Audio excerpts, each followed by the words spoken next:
अंधार कितीही गडद असला तरी प्रकाशाचा विजय निश्चित असतो. अहंकार कितीही प्रबळ असला तरी भक्ती आणि सत्य यांचा पराभव कधीच होत नाही.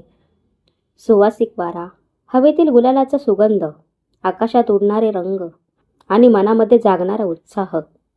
होळीमध्ये फक्त रंगच नाही तर आनंद, नवीन सुरुवात आणि भक्ती यांचा संगम असलेला हा सण. होलिका दहनाची रात्र व त्यानंतर रंगपंचमीचा जल्लोष. पण या सगळ्यांच्या आधी येतो एक महत्त्वाचा काळ, तो म्हणजे होलाष्टक. 2026मध्ये होळीचा सण 2 मार्च 2026 रोजी सोमवारी आणि धुलिवंदन म्हणजेच रंगपंचमी 3 मार्च 2026ला मंगळवारी आले आहे. होलाष्टक म्हणजे काय? तर होळीच्या 8 दिवस आधी सुरू होतो तो होलाष्टक. हो, हा काळ फाल्गुन शुक्ल अष्टमीपासून सुरू होतो आणि होलिका दहनापर्यंत चालतो, म्हणजेच पौर्णिमा. या काळामध्ये कोणतेच शुभकार्य करत नाहीत. पण का? त्यामागे पण कारणे आहेत. या दिवसांमध्ये ग्रहांची स्थिती अस्थिर मानली जाते. मानसिक अस्वस्थता वाढू शकते. नकारात्मक ऊर्जा वाढू शकते. या काळामध्ये लग्नकार्य, गृहप्रवेश, नवीन व्यवसाय, मोठे शुभकार्य, मालमत्ता खरेदी केली जात नाही. जरी हे दिवस शुभकार्यासाठी वर्जित असले तरी आध्यात्मिक साधनेसाठी ते उत्तम मानले जातात. भगवान विष्णू आणि भगवान शिव यांची आराधना करावी. ओम नमो भगवते वासुदेवाय नमः किंवा महामृत्युंजय मंत्राचा जप करावा. गरजू व्यक्तींना अन्न किंवा वस्त्राचे दान करणे अत्यंत फलदायी ठरते. मनातील नकारात्मकता दूर करण्यासाठी ध्यान करावे. होलाष्टक हे 24 फेब्रुवारी रोजी सुरू होत आहे. यामागे ज्योतिषशास्त्रात कारणे सांगितली आहेत. होलाष्टकच्या या 8 दिवसामध्ये सूर्य, चंद्र, मंगळ, बुध, गुरु, शुक्र, शनी आणि राहू हे 8ही ग्रह अतिशय उग्र स्वरूपात असतात. ग्रहांची ही स्थिती शुभ कार्यासाठी अजिबात पोषक नसते. या काळामध्ये कोणतेही कार्य केले तरी शुभ फळ देत नाही, अशी मान्यता आहे.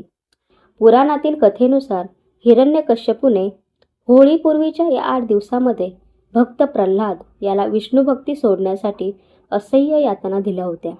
हा काळ दुःख आणि कष्टाचा मानला जातो. म्हणूनच या काळामध्ये कोणतेच शुभकार्य करत नाहीत. होलाष्टक संपल्यानंतर पौर्णिमेला असते ती होळी. आता या होळीचा इतिहास काय आहे? एकेकाळी हिरण्यकश्यपू नावाचा असुर राजा होता. त्याने कठोर तप करून ब्रह्मदेवाकडून वरदान मिळवले होते की त्याला कोणत्याही देव, मानव, पशु, शस्त्र, दिवस किंवा रात्री अशा कोणत्याही प्रकारे मृत्यू येणार नव्हता. या वरदानामुळे तो अहंकारी झाला होता. त्याने स्वतःला देव समजायला सुरुवात केली. सर्वांनी त्याची पूजा करावी असा त्याचा आदेश होता. पण त्याचा स्वतःचा मुलगा प्रल्हाद हा भगवान विष्णूचा परमभक्त. हिरण्यकश्यपूने अनेक वेळा प्रल्हादाला ठार मारण्याचा प्रयत्न केला, पण प्रत्येक वेळी विष्णूंनी त्याचे रक्षण केले. शेवटी त्याने आपली बहीण होलिकाला अग्नीमध्ये न जळण्याचे वरदान होते. तिने प्रल्हादाला आपल्या मांडीवर घेऊन अग्नीत बसण्याचा प्रयत्न केला, पण होलिका जळून भस्म झाली आणि प्रल्हाद सुरक्षित राहिला. या घटनेचं एक स्मरण म्हणून दरवर्षी होलिका दहन केले जाते, म्हणजेच होळी साजरी केली जाते. होलिका दहन म्हणजेच केवळ लाकूड जाळणे नाहीये, तर त्यामागे आपल्या आतमधला अहंकार, मत्सराचा, द्वेषाचा आणि नकारात्मक विचारांचा अग्नीत होम करण्याचा दिवस. होळी हा सण आहे मनातील कटुता विसरण्याचा. बुरा ना मानो होली है असं लोक म्हणतात, पण याचा अर्थ फक्त मजा नाही, तर तो आहे मनातील राग विसरण्याचा. ज्यांच्यासोबत भांडण झाले आहे त्यांच्याशी पुन्हा हसून बोलण्याचा. हा सण जात, धर्म, वर्ग या पलीकडे जाऊन सर्वांना एकत्र आणतो. अंधार कितीही गडद असला तरी एक छोटीशी श्रद्धा संपूर्ण जीवन उजळवू शकते.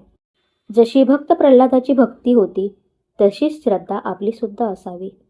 होळी हा सण फक्त कॅलेंडरवरील एक दिवस नसून तो आहे मनाच्या शुद्धीकरणाचा उत्सव. व्हिडिओ आवडला असल्यास लाईक करा, शेअर करा, सबस्क्राईब करा. भेटूया आपण पुढच्या व्हिडिओमध्ये. तोपर्यंत धन्यवाद.